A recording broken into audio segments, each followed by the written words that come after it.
Hello, Magical Mummas, and welcome to episode 19 of the Magical Mothering podcast. I'm Dania Foster, elemental energy healer and nurturer of mothers who are struggling with disconnect whilst raising highly sensitive kids. Today, I'm talking about honoring our values, even when we may not even know what they are right now. If you want more of this, don't forget to click subscribe so you get my next episodes. And if you would like a supportive circle to guide you through your journey of magical mothering, I invite you to join my online circle collective, where we can share our stories and what's really going on in our worlds.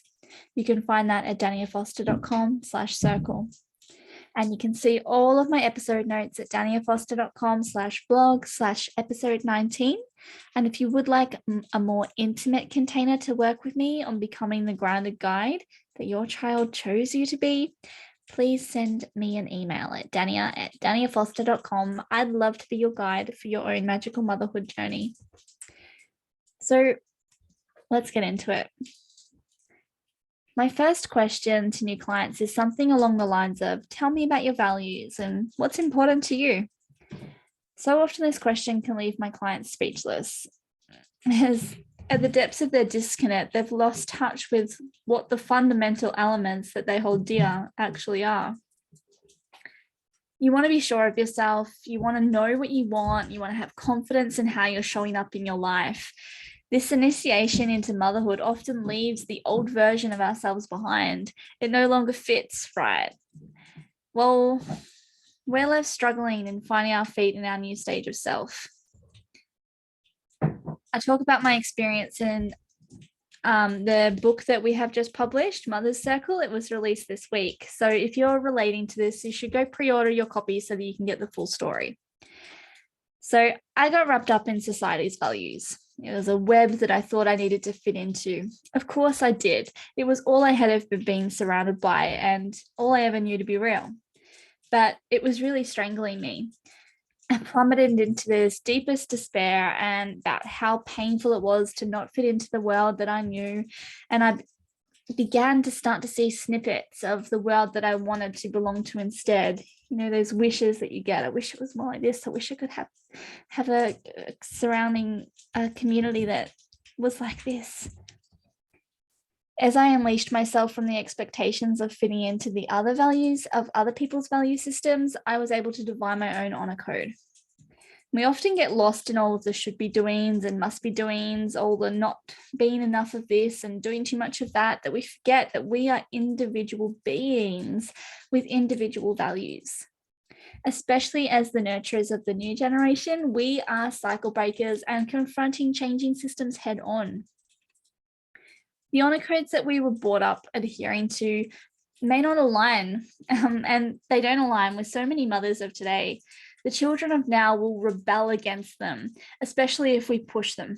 If we push out these non-aligned values on them, they will react. And you've probably seen your own highly sensitive child react when pushed.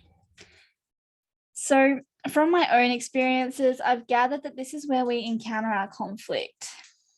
We are working to uphold an honor code that is out of alignment with what we believe in our hearts, and then our children rebel and we feel at a loss.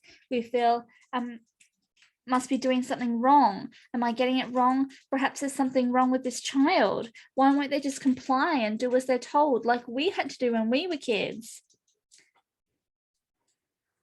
Carolyn Myers, PhD, refers to the honor code in her book, Anatomy of the Spirit. It's a challenge to our deepest roots of survival. We must comply with our tribe, our family, our village, our community, or risk being rejected and abandoned. We then hold that same fear for our children. Will they be rejected? Will they cause disruption to the village, the community? Will this impact their success in the world?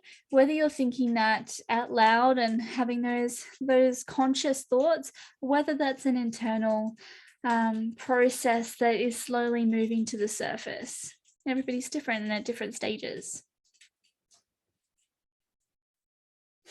And this is the work of cycle breaking. It's a wild ride, being confronted with all of the programming and conditioning that we have been unraveling within our energetic matrix to build a new system that's going to be compatible with the new children who are here to implement the new way of living in heart-centered alignment. That's what we're here for. This can be as trivial as, what do you want for lunch? A simple question, but this was one that broke me when I was reinventing myself. I remember standing in the middle of a food court, and it used to be so easy to just grab a burger and be on my way. But I now knew that I didn't want that.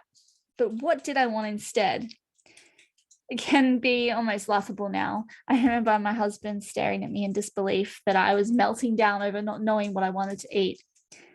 There's memes about this, I'm sure. The truth is, these trivial decisions trigger the core memory. We have been conditioned to accept what everyone else is doing, what is easiest for the tribe, and knowing that it is not in alignment becomes this crisis of identity. How do we unleash ourselves from these honor codes when that's all we know? When nothing else that familiar, we can feel really daunted to step away from these communities and that tribe who has always led the way for you. Now, this is a core base chakra wounding. We heal our base chakra with safe spaces, stability, grounding. And you can create safe spaces for yourself in the depths of your mind through meditation and journaling, writing from the heart about what you're releasing and what you're making room to enter. You can check out my meditation for this, Living as Higher Self, on YouTube. It's also on SoundCloud. It may help you to guide you through some of your deeper realizations. I'll pop the link in the bio so it's easy to find. We can work this recognition of self into our rhythm. The moon cycles is a great rhythm to focus on what we are releasing and what we are drawing to us. And this doesn't have to be a physical manifestation always, but it can be based on your value manifestations as well. It's possible. So the way that I work with that is I think of my Sundays as my dark moon of the week. And that's a day for me to tune into what I'm wanting to release from my week, review what's working for me and what I can let go of. So I will sit down with my calendar and I will go over the events that have been penciled in and think, is this going to be right for me in this energy space? Is this what I'm calling in? Is this where I want to be? And just really tune into it, meditate on it, and just give it some space. And then you can go about resetting your home. This is a great day for decluttering, for clearing everything. So you've got a fresh space in your mind and physically, so that on Monday, which is the new moon of the week, we're ready to go with all of these new ideas. And this is the seeds that we're planting to live this aligned life. Okay, so most of the time, what you really need is someone to be able to hold that safe space for you while you are intuitively guided to uncover your deepest hidden parts of self.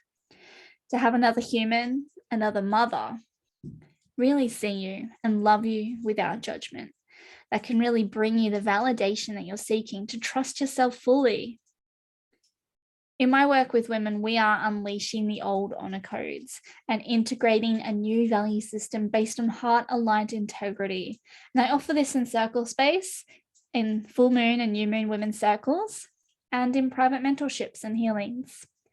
Creating a safe space for you to tune into what you truly desire without the threat of judgment leading to abandonment, navigating your individual needs and desires, not just for your values that you share as a family and for your children, but to unleash yourself as a woman, supporting your evolution into not only a magical mother, but a magnetic and vibrant woman who knows herself. This is who we want to model to our children. To see our children grow with confidence to back their desires and needs and carve their own path in this world, intuitively discerning with compassionate hearts that doesn't sacrifice their integrity of their values.